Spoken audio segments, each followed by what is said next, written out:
Preview.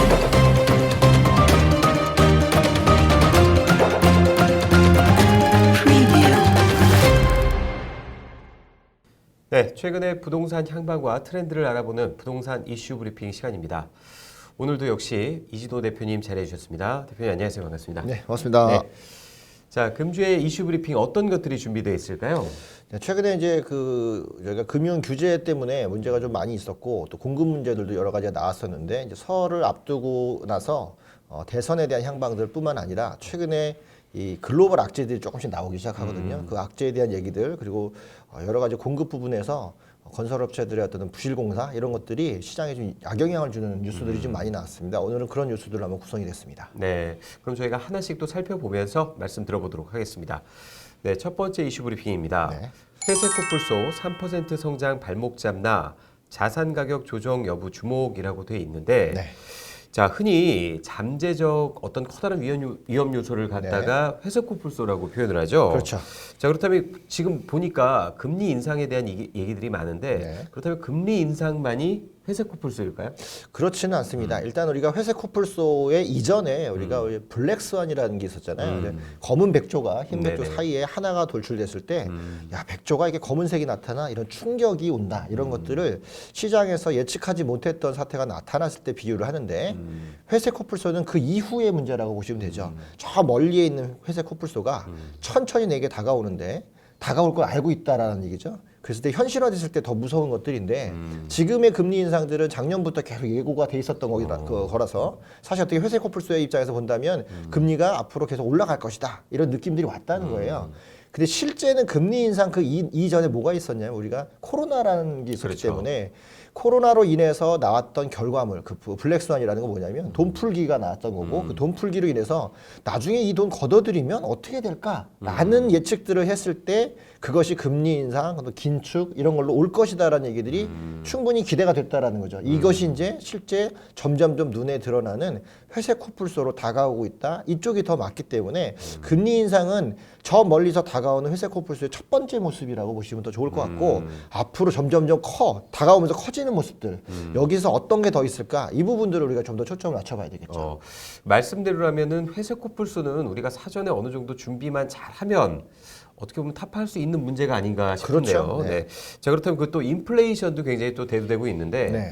인플레이션과 금리와의 관계는 또 어떻게 우리가 얘기를 해볼 수 있을까요? 실제적으로 이제 인플레이션 같은 경우는 나타난 현상들을 말합니다. 어떠한 상황 때문에 실제 물가가 오르고 있는 현상인데 오르고 있는 현상이 일정 기간, 통상 한 3개월 이상 고물가가 지속됐을 때 인플레이션 현상이 발생했다라고 얘기하고요. 이런 것들이 더 지속되는데 잡히지가 않았을 때 인플레이션으로 인한 피해가 발생했다 이렇게 얘기를 하는데 이 인플레이션을 해지하기 위해서 소위 말하면 누르기 위해서 가장 먼저 할 수 있는 일이 통화 정책상에서는 금리를 올리는 부분입니다. 네. 금리가 올라가면 시중에 나갔던 돈들이 다시 들어오기 때문에 올라왔던 물가들을 조절할 수 있는 방식으로서 통화 정책을 하는 한국은행이 각국의 어떤 은행, 미국 같은 경우 연준이라고 하겠죠. 이쪽에서 일단 금리를 들어 올려서 시중에 나갔던 돈을 빨아들이는 역할을 하는 게 1차적으로 인플레이션을 이제 해지하는 방식인데 지금의 인플레이션이 과연 통화량만 가지고 왔을까? 그러니까요. 예를 들어서 그냥 돈만 많이 뿌렸다고 되는 문제가 아니라 왜 뿌렸는지에 대한 이해를 갖고 있는다면 당장 멈추지는 않을 거라는 거고요. 또 하나는 많이 풀려 있는 돈이 스스로 돈을 생산하는 역할들이 지금 나왔다는 거죠. 예를 들어서 뭐 코인 문제도 있고 그렇죠. 또 여러 가지 IPO 문제도 있고 하기 때문에 실제 뿌린 돈만 나간 게 아니라 나갔던 돈들이 스스로 증식하는 결과로 유동성이 더 많아졌다. 그렇다면 과연 걷어들이는 것만으로도 이게 해결될 것이냐. 이 부분을 봤을 때 인플레이션이 당장 금리 인상만으로 줄어들 것 같지는 않으니까 그로 인해서 아직도 남아있는 인플레이션이 사실 어떤 위기로 다가온다면 그것이 오히려 더 큰 결과를 가져올 수 있지 않을까 네. 이런 의심들을 많이 하게 되는 거죠. 어떻게 보면 그 결과의 첫 포인트가 또 경기 하락이라고 볼 수 있을 그렇죠. 텐데요. 맞습니다. 자, 그렇다면 그 경기 하락이 부동산에 미치는 영향은 어떨까요? 일단은 저희가 지난 뉴스에도 한번 말씀드린 적이 있었는데 우리나라 같은 경우는 자본의 대부분이 거의 한 70% 이상을 부동산에 투자를 하고 있었는데 부동산 가격이 올라갔으면 사실 대출을 끼고 샀다고 하더라도 대출금은 정해져 있는데 부동산 가치가 올라갔기 때문에 올라간 가치분만큼 사람들이 가처분 소득이 또 생겼다고 볼 수 있어요. 그런데 부동산 가격이 떨어진다면 오히려 대출을 막아야 되는 위험이 더 생기기 때문에 쓸 수 있는 돈을 이자 비용으로 충당하는 그런 문제가 생기다 보니까 경기가 하락하는 부분에서 부동산 경기도 같이 꺼진다고 하면 일단 소득 자체 부분에서도 문제가 생기지만 벌어들인 소득을 소비에 쓰지 못하고 비용 충당에 쓰다 보니까 경기 자체가 꺼지는 또 한 번 경기가 꺼지면 물건을 생산하는 사람들 입장에서는 소비가 적기 때문에 그렇죠. 지금처럼 생산하다가는 과잉 생산의 우려가 있겠죠. 그럼 또 생산을 줄이게 되고 이런 계속 악순환의 결과가 오는 그 첫 번째 발단이 바로 이런 경기 하락, 인플레이션에 이러한 경기 하락 이런 부분들이 나올 수 있어서 어떻게 보면 이거를 방어하기 위해서 정부도 마찬가지고 주변에서도 그런 방어할 수 있는 방법들을 이제 찾는 게 지금의 시점인데 아마도 소비자들 입장에서는 뭐 내 탓으로 올린 건 아니지 않느냐 그렇죠. 뭐 이렇게 얘기할 수가 있어서 이런 시기를 어떻게 잘 슬기롭게 넘어갈 수 있을까 이 부분을 참 고민을 많이 해야 되는 그런 시기라고 보겠습니다. 네, 계속해서 두 번째 이슈 브리핑 한번 살펴보도록 하겠습니다. 네. 사라지는 서울 중저가 아파트 3억에서 6억 원대 거래 비중 역대 최저라고 나와 있는데 네. 자, 저는 이게 굉장히 좀 궁금한 게 네. 3억에서 6억 원대의 아파트가 사라진다는 게 네. 어떻게 보면 중저가 아파트 거래가 급증될 줄 알았는데 오히려 그 9억 원 초과 아파트가 지금 급증을 하고 있다고 해요. 그렇습니다. 자, 그렇다면 이게 3억에서 6억 원의 아파트가 가격 인상으로 인해서 없어졌기 때문인가요? 그렇죠. 정확하게 지적하셨는데 우리가 뉴스만 본다면 3억 6억 아파트가 없나? 더 이상 없나? 이렇게 얘기하는 건데 네네. 아파트는 신규 공급이 아닌 이상 재고 물량으로서 아파트는 있었죠. 있었는데 없어진 이유가 물건을 사서 없어진 게 아니라 물건의 가격이 달라져서 없어진 거죠. 그러니까 숫자상으로 우리가 본다라면 분명히 어제까지는 3억 아파트가 있었는데 네네네. 어느 날 보니까 없어졌어요. 이 아파트 어디 갔어요? 했더니 6억이 내놨다는 거죠. 6억 아파트는 9억에 내놓고 그러니까 숫자상으로는 밑에 층이 없어지고 중간층으로 올라갔는데 우리가 있다 없다 게임에서 중간이 있다는 그냥 생긴 게 아니라 밑에서부터 올려왔다. 사실상 중저가 아파트로 봤던 것들이 가격대가 상향 평준화되면서 밑에 층이 없어지는 결과가 생겼다는 게 지금 이 뉴스의 가장 핵심적인 포인트고 아나운서님이 아주 잘 짚어주신 부분이죠. 네. 자, 그렇다면 그 3억에서 6억 원대 중저가 아파트가 없어졌다는 이야기는 네. 어떻게 보면은 경기도 수도권 내의 아파트들도 키 맞추기 내지는 풍선 효과로 인해서 그렇죠. 어느 정도 가격 상승이 좀 미뤄졌다는 이야기인데요. 네, 그렇죠. 그렇다면 저희가 네. 6억 원 이하의 아파트를 이제 좀 찾아보기가 힘든 건가요? 그렇습니다. 이게 이제 가격 상승으로만 본다면 한 차례씩 밀어올리기가 있었다 이렇게 보는 건데 신규 공급이 많이 없는 입장에서 특히나 또 신규 공급 우리가 이제 보셔서 알겠지만 분양가가 높잖아요. 1억 원대, 3억 원대 또는 3억 원대, 6억 원대 아파트를 분양한다? 그런 일은 거의 없잖아요. 지금 네네. 분양가가 다 6억 원 이상이기 때문에 결국은 재고 물량에서의 가격 맞추기가 올라갔고 신규 물량도 그 밑에 가격은 안 나온다는 얘기인 거예요. 그럼 과연 그 밑에 가격은 누가 차지했을까? 요게 이제 다세대 빌라들이 오피스텔들이 그 밑에를 채우고 있다라는 부분인 거고요. 한 단계 올라갔을 때 그럼 과거의 중위권 가격들은 어떻게 됐을까? 그 가격들 역시 같이 밀어올리가 와서 6억, 9억으로 넘어갔다는 거죠. 자, 그런데 이제 기사에서 하나 더 나온 건 6억, 9억 아파트는 또 거래량이 줄었어요. 네네네. 왜 그랬을까를 또 보니까 여기에서는 이제 드디어 9억이라는 소득세법상의 고가 아파트 기준, 그 기준에 이상을 취득하려면 대출이 필요한데 9억 이상은 대출이 안 되기 때문에 결국은 취득을 못했던 거죠. 그러니까 어떤 지역은 취득을 못해서 거래가 안 됐고 어떤 층은 가격을 밀어올려서 없어서 거래가 안 됐고 중간이 좀 뚱뚱해진 역할인데 지금 우리나라 구조는 소득세법의 그 고가와 또는 일반적으로 청약에서의 고가, 종부세의 고가가 다 다른 계층이기 때문에 네네네. 제가 보기에는 어쨌든 대출은 한정적으로 계속 이렇게 막 무한대로 계속 막아놓을 수는 없기 때문에 일정 수준 경기가 풀려서 대출이 다시 풀린다면 9억 원이라는 고가주택의 세법상 기준도 실제적 가격으로 좀 상승하면 다시 밀어올리는 거래가 있지 않을까. 이래서 아마 시장에서도 가격 상승이 초기에는 아니지만 하반기 쪽에서 있을 수 있다. 이렇게 예측하는 경우도 있습니다. 네. 또 기사 말미를 보면요. 네. 업계에서는 젊은 층의 영끌 수요가 줄어든 것을 주요 원인으로 그렇죠. 꼽았다. 맞습니다. 네, 이렇게 되어 있는데 네. 자, 영끌 수요가 줄었다는 건 이제 그 하락기의 신호가 터진 거 아니냐. 네. 이런 또 주장들이 있는데 그렇습니다. 어떻게 기존의 상승세를 좀 주장하셨는데 네. 이제 그 명백한 하락기 아닌가요, 이러면? 자, 우리가 영끌을 네네. 어떻게 보느냐. 상승기 때의 영끌은 추세를 밀어올리는 힘이 있죠. 우리가 주식하다 보시면 갑자기 막 상승을 탈 때 네네. 개미들이 막 달려들면서 숫자가 막 올라가는 걸 볼 수 있는데 어느 정도 고점에 올라갔을 때의 영끌은 사실상 위험 부담이 되게 크단 말이죠. 그리고 그 고점에서 영끌은 대부분 남의 얘기를 듣고 들어오든가 늦게 들어오신 분들이기 네네네. 때문에 자금이 충분하진 않아요. 그 대출을 끌어들이기 때문에 그런 문제가 생기니까. 자, 그렇다 보면 조금 더 빨리 영끌하셨던 분들은 어느 정도의 상승 갭을 충분히 방어막으로 갖고 있는데 뒤늦게 했던 소위 말하는 영끌은 같은 영끌이지만 너무 고점이 올라가 있기 때문에 그 방어력이 좀 약해졌다라고 볼 수가 있겠죠. 그러다 보니까 경기가 좀 꺼지면 늦게 들어오신 분들이 제일 먼저 피해보는 그런 일들이 생기는데 지금 여기서 말하는 그 영끌의 부분은 아마도 최근에 마지막 상승기로 들어왔던 분들이 갑자기 경기가 꺾이면서 이런 부분은 우리가 앞서 뉴스 봤던 것처럼 거시경제라든가 전체적인 거시적 매크로가 좀 안 좋아지는 시점인데 국내 경기만 봤을 때 아직까지 집값이 오를 것 같아 이렇게 들어오신 분들이라서 사실 이 매크로가 조금 거치게 되면 버티신 분들의 추가 상승 여력들은 충분히 있기 때문에 이 마지막에 있는 분들한테 제가 항상 말씀드리지만 버틸 수 있는 방법, 그 비용을 충당할 수 있는 별도의 소득을 마련해 놓으면 요 시기를 좀 슬기롭게 넘지 않을까 이렇게도 말씀드릴 수 있겠습니다. 어떻게 보면 대출 규제나 금리 인상 같은 이슈에 의한 네. 일시적인 보합 상태다라고 그렇죠. 보는 게 맞겠네요. 네, 그죠? 맞습니다. 네, 다음은 세 번째 이슈 브리핑 한번 보도록 하겠습니다.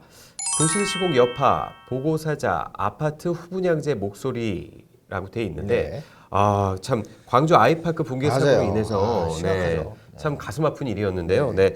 자, 이로 인해서 또 후분양제에 대한 관심이 집중되고 있는데 네. 선분양과 후분양 어떤 차이가 있는지 좀 말씀해 주시죠. 원래 이 선분양 같은 경우는 물건이 나오기 전에 도면을 보고 사는 것들이라 사실 물건은 그렇게 보고 사면 안 그렇죠, 되잖아요. 그렇죠. 저희가 집안 보고 집 산다 뭐 이런 네네네. 얘기도 있는 건데 그렇게 할 수밖에 없었던 이유는 과거에 집 공급이 좀 어려웠을 때 공급할 때 먼저 집을 구입하는 또 그 구입해서 그 자금으로 이미 선납한 자금으로 공사비를 충당하는 이런 구조 안에서 나왔던 얘기들입니다. 자, 그렇다고 보니까 지금처럼 PF가 발달한 시대가 아닌 때에는 사실상 계약자들의 계약금으로서 공사비를 충당했기 때문에 그런 구조여야만 공사가 빨리 진행될 수 있었거든요. 지금은 이제 구조화금융이라고 해서 외부 자금을 조달해서 건물을 짓는 그런 역할을 하다 보니까 사실상 계약금이 좀 덜 들어와도 은행에서 자금을 대서 짓고 나서 하기 때문에 네네. 이런 부분도 많이 해소가 됐단 말이죠. 그런데 후분양제는 어쨌든 눈으로 물건을 보고 사니까 사람들이 깔끔하게 잘 나왔네 이렇게 할 수 있는데 자, 선분양이나 후분양이나 공사를 그러니까 물건을 언제 취득하느냐 어떤 방식으로 가느냐의 문제가 있지만 사실 내부적으로는 이게 잘 지어졌느냐 못 지어졌느냐를 명백하게 판단하기는 둘 다 똑같이 문제가 있다라는 거죠. 그래서 선분양제 같은 경우는 그 모델하우스를 네네네. 해놓는 이유가 그것 때문 아닌가요? 그렇습니다. 네. 이게 좀 이제 편법적으로 이용하면 모델하우스만 이쁘게 지어도 집이 팔리니까 그렇죠, 그렇죠. 모델하우스를 잘 지어놨더니 나중에 가니까 모델하우스 다른 거예요. 네. 내가 봤던 자재가 아니네. 이런 문제들도 많이 생겨서 나는 보고 사겠다 이런 얘기들이 나왔었는데 실제 보고 살려고 보다 보면 보고 산다라는 그 수준이 어디까지냐면 준공의 한 80%까지는 돼 있어야 되거든요. 근데 가장 많은 하자가 났을 때 보다 보니까 건물의 구조적인 하자라기보다는 뭐 물이 샌다거나 또는 이 마감질이 잘 안 돼서 공사가 좀 덜 끝났다거나 이런 데 하자가 많으니까 이건 어떻게 보면 선분양의 하자라기보단 마지막 시공할 때 가서 제대로 마감질이 안 돼서 사고 나는 경우가 더 많지 않느냐 이런 팽팽한 대척점이 있습니다. 그래서 사실은 어떻게 보면 공사가 지금 이제 이런 아이파크 사태가 났다고 하더라도 꼭 이게 선분양 후분양의 문제다라기보다 지을 때 똑바로 짓게끔 하는 것과 그걸 잘 감시하는 역할들 그게 구조적으로 돼 있다면 매번 지을 때마다 꼼꼼하게 체크를 했을 것이다라는 건데 우리가 공사 짓다 보면 하도급이 많아서 네네네. 내가 직접 관리 안 하고 관리자를 하나씩 더 두잖아요. 그러다 보니까 정확하게 전달이 안 돼서 대충 넘어가는 경우들이 없지 않아 있습니다.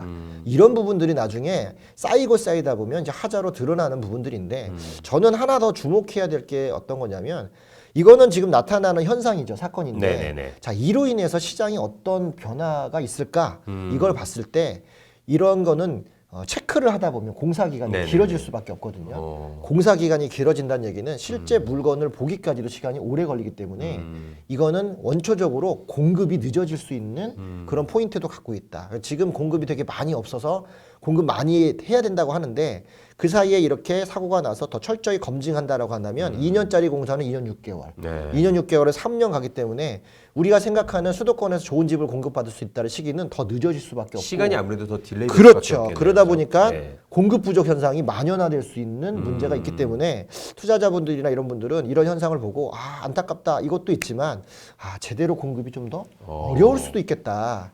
그러면 공급 부족 현상에서 있는 지금의 구형 주택들이 가격을 다시 올라갈 수 있는 여력도 하나의 되고 요소가 그렇죠. 될 수도 그렇게 있겠네요. 본다면 앞서 우리가 했던 뉴스처럼 영끌이라도 버텨야 되는 이유가 충분히 있는 그런 어떤 단초로 볼 수 있다. 이렇게 뉴스를 해석해 주시는 게 좋을 것 같습니다. 네.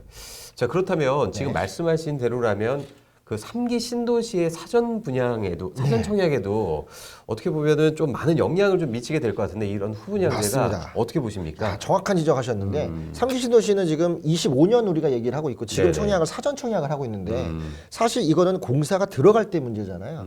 삼기 신도시에 땅을 파고 조성하고 공사가 들어갈 때는 이미 한참 정책이 지난 다음일 거란 말이죠. 그럼 지금보다 더 강화됐으면 강화됐지 줄어들지는 않을 거란 말이에요.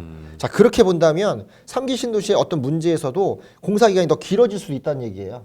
자, 그렇게 따지면 사실은 어떻게 보냐면 이렇게 보시면 되죠. 점점점 공급의 속도는 더 늦어질 수밖에 없고 거기를 기다리는 이 청약자 입장에서도 더 길어지겠네 라고 생각할 수도 있다라는 거죠. 그러면 이탈자가 나올 가능성도 충분히 있다. 이렇게도 판단할 수 있습니다. 자, 근데 이런 안전 문제가 네. 어떻게 보면 또 속도를 좀 빠르게 하려다 보니까 이런 네네. 문제가 생기는 건가요? 그렇죠. 아니면 이게, 이런 부실 시공을 막으려면은 기본적으로 어떤 부분을 좀 더 개선해야 될지가 궁금합니다. 제일 중요한 네. 거는 선이냐 후냐라기보다 공사 과정에 대한 어떤 철저한 감시 기능이 있어야 된다는 거고요. 설계도대로 할 수 있느냐, 또 우리처럼 이제 뭐 2년 안에 지어야 된다, 3년 안에 지어야 된다 이런 것보다는 그 아파트 개별별로 설계도에 정확히 맞게끔 하되 아까처럼 공사를 관리하는 것들이 하청, 지하청처럼 이렇게 가는 게 아니라 관리하는 업체를 별도로 어떤 공적인 장치를 가지고 가서 끝까지 감리 책임을 지른다든가 뭐 이런 것들이 좀 받쳐진다면 비슷한 속도에서도 충분히 만족할 만한 결과가 나오지 않을까. 일단 건설 정책을 연구하는 사람들 입장에서도 그런 부분들도 체크하는 거죠. 기간을 줄이고 늘리고 문제가 아니라 하나하나 점검을 조금 더 철저하게 하자. 이런 쪽이 더 맞을 것 같습니다. 네, 마지막으로 네 번째 이슈 브리핑 한번 보도록 하겠습니다. 공공주택은 소형평형 관행 깬다. 네. 서울시 정책 패러다임 대전환이라고 되어 있는데 네. 자, 기존의 공공주택은 소형평수가 많았는데 그렇죠. 그럼 이제 중형이나 대형평수도 나온다는 얘기인가요? 자, 일단은 어떻게 보셔야 되냐면 관점의 방향에서는 소형에서 중대형으로 넘어가는 게 일단 일반화됐다. 왜냐하면 이제 공공정책도 그렇게 간다면 공공정책이라는 건 민간정책 대비 보수적인 정책인데 네네. 보수적인 하한 선에서 소형보다는 중형으로 넘어간다는 얘기는 그만큼 우리 코로나 이후에 삶의 질의 패턴이 좀 바뀌었다라는 걸 공공정책이 또 인식하고 있다라는 추세고요. 새롭게 서울시에서 공급하는 어떤 시 정책적인 그런 물건에서도 이렇게 나온다면 이제 민간이 서울시에 나오는 이런 공공주택보다 더 낮은 평형수를 더 안 좋은 평형수를 공급한다는 건 수지에 안 맞게 되겠죠. 전체적인 평형대의 상승이 한번 다 이루어질 수 있다. 이렇게 볼 수도 있겠고요. 공공정책이 주는 대부분 그 어떤 그 대상자라고 본다면 1, 2인 가구들이 좀 많을 건데 1, 2인 가구들도 뭐 원룸이나 1.5룸 이런 것보단 기본적으로 투룸 이상의 물건들을 원하는 그런 쪽으로 흐름이 넘어왔다. 이렇게도 판단할 수 있겠습니다. 네. 자, 그리고 여기 그 기사분을 좀 보면요. 네. 우선 공공주택 사전검토 TF를 통해 사업 초기 기획 단계부터 소셜 믹스를 적용한다라고 돼 있는데 네. 이게 용어적으로 봤을 때 저희가 사전검토 TF라든지 네. 소셜 믹스 등에 대한 부분 네. 이런 부분에 대한 좀 설명 좀 부탁드려도 될까요? 우리가 이제 TF라는 건 태스크포스라고 해서 어떤 문제를 좀 집중적으로 처리하는 특별 팀을 하나 두는 건데요. 그 이유가 여기서 소셜 믹스를 적용한다라고 했는데 소셜 믹스는 이제 독일 쪽에서 이제 나온 어떤 그런 정책 중에 하나인데 우리가 임대와 그러니까 예를 들어 공공과 민간이라고 하면 공공은 좀 임대가 좀 많이 있는 부분이고요. 민간은 일반 분양이 많은 부분들인데 우리가 어느 지역에 가보면 과거에는 임대 아파트라는 게 정해져 있었어요. 101동 102호는 임대야. 201동은 민간이야. 그러면 거기에 사시는 분들이 저쪽 집은 민간이고 여기는 임대네. 네네. 차별이 생길 수 있는데 요즘 드라마에도 흔한 소재로 쓰이는 이야기죠. 네. 그런데 이제 독일에서 이걸 실험을 했다는 거죠. 사회가 같이 어우러지려면 그런 차별들은 좀 없애야 되는데 이 차별을 애초부터 없애는 방법으로 민간과 공공을 한 건물에서 추첨으로 뽑아버리면 누가 민간이고 누가 임대인지 당장은 구분이 안 되는 경우죠. 내가 101호에 살고 있는데 102호가 민간이고 101호는 공공이더라도 거기 사는 사람이 안녕하세요, 저 민간에서 나왔어요. 아니요, 공공에서 이러지는 않는다는 거예요. 그렇죠. 그래서 서로 섞이면 위화감을 줄어들 수 있다. 이런 문제라서 강남에서 최근에 이제 작년 재정년에 재건축했을 때 어떤 한 동마 빨간색으로 칠해서 뭐 이렇게 빨개요 했더니 거기 임대예요. 이렇게 해서 문제가 됐던 사례가 있기 때문에 아마 이제 공공정책에서 나왔을 때는 임대와 민간을 섞어서 호수 구분이 없이 전체 하나에 같이 살고 있는 것들, 다만 등기부상이나 어떤 임대의 구분상에서만 나올 수 있지 실제로는 구분하기 어려운 이걸 바로 소셜 믹스라고 하는 겁니다. 네네. 자, 그러면 이 공공주택이 평형이나 품질 개선 등이 네. 문제가 좀 해결이 되고 나면 네. 자, 경쟁력을 좀 어느 정도 갖출 것으로 보이는데 네. 자, 그렇다면 향후 주택시장에 미칠 영향은 또 어떨까요? 자, 우리가 이제 평형대를 기준으로 본다면 네네. 공공도 중형을 만든다. 예를 들어 중형 평수라고 본다면 공공도 소형이 아니라 중형을 만들어 이렇게 얘기하면 앞서 말씀드린 대로 민간이 소형을 만들려면 뭔가 특출나야 된다는 거죠. 그래서 민간은 그렇다고 소형을 안 만들 수는 없으니 만약에 민간이 소형을 만들 땐 하이엔드로 가야 되는 이유가 정확해졌고요. 자, 민간도 공공과 대비해서 중형을 만든다면 네네. 이제 공공과 경쟁하기 위해서 단가적인 면을 해결해야 된다는 거죠. 어쨌든 공공은 단가가 좀 더 저렴할 거란 말이에요. 그런데 과연 저렴하게 중대형을 공급하는 게 공공에서 맞느냐? 이 부분을 봤을 때 사실 분양가를 쉽게 떨어뜨리기가 어려운 문제가 생겼다는 거죠. 그래서 어떻게 보면 이게 전체적으로 공급 측면에서는 공공에서 좋은 집을 공급할 거야 라고 얘기를 하지만 시장 전체에서 봤을 땐 전체적인 원가라든가 이런 것들이 한 번 더 상승할 수 있는 기반이 깔렸다라고 보는 거죠. 이것은 공공이 갖고 있는 마지막 그 최후 보충성이라고 하죠. 마지막 보루인데 이 마지막 보루마저 중형을 공급한다는 얘기는 우리의 부동산 시장에서 이제는 소형보단 중형에 대한 인식이 강해졌고 그리고 소형은 나쁜 거야, 작은 거야 이게 아니라 소형은 그 나름대로의 더 비싸게 되기는 그러니까 하이엔드로 넘어가는 그런 구조로 전체적인 부동산 시장의 질이 바뀌고 있다. 이렇게 인식하셔야 되기 때문에 실제 소형을 접근하시는 분들도 원투룸 좋다고 해서 싸다고 사는 게 아니라 조금 더 좋아지는 원룸과 조금 더 살기 좋은 투룸 그리고 같이 살기에 편안한 쓰리룸 그리고 나 혼자 살더라도 모든 방을 다 이용할 수 있는 중대형 이렇게 생각들이 바뀌고 있다. 그만큼 삶의 질이 많이 바뀌고 있는 이 부분도 같이 염두에 두셔야만 물건을 제대로 파악할 수 있다. 이렇게 살펴보겠습니다. 네, 1월 마지막 주의 이슈 브리핑이었습니다. 저희는 다음 시간에 또 다른 이슈 브리핑으로 여러분 찾아뵙도록 하겠습니다. 1월 말부터 시작되는 민족 명절이죠. 구정 설 연휴 잘 보내시길 바라겠고요. 저희는 다음 시간에 또 다른 이슈 브리핑으로 찾아뵙도록 하겠습니다. 시청해주신 여러분 감사합니다.